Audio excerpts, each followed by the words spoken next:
સાધુ આવશે, સંત આવશે, ફકીર આવશે, બાબા આવશે.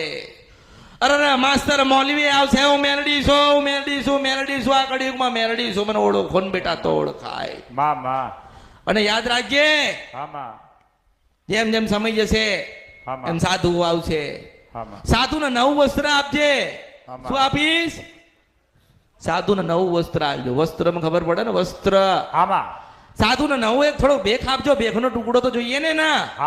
હું માં છું ને મારી પાસે આવે ને માસ્તર મારી પાસેથી નિરાશ જાય તો મારા અવતારમાં ખોટ. એક સાધુ આવશે, એક સાધુ આવશે ને તમને ભેખ એનો આલીન જશે. અને માસ્તર એને હળગાવજો ને હળગાવીને તો માનજે કે શંકર તમારા ત્યાં આવ્યો તો હું મેલડી છું.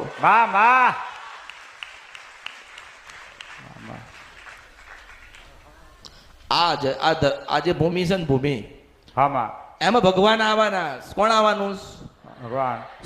શિવ સદાય આવવાનું. હર હર હર હર. સાધુના રૂપમાં આવશે, સાધુના રૂપમાં આવશે, સાધુના રૂપમાં આવશે. મોટી જટા લઈને આવશે.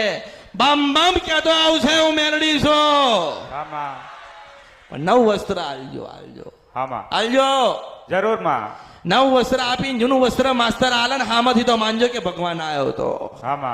આ ધરતીઓ પર ભગવાન આવવા માટેનો પ્રયત્ન કરું છું, ઘણો કરું છું. ભગવાન કે ધીરજ રાખો, હું જરૂરથી એક વખત આવીશ, એક વખત આવીશ, એક વખત આવીશ. મેં તું સારું, મારા જેટલા સંતાન છે ને સેવા કરે છે એમને મારે કઈ તો રાખવું પડે ને.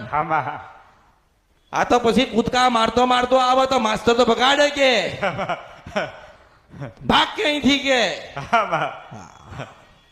એટલે હાચવજો.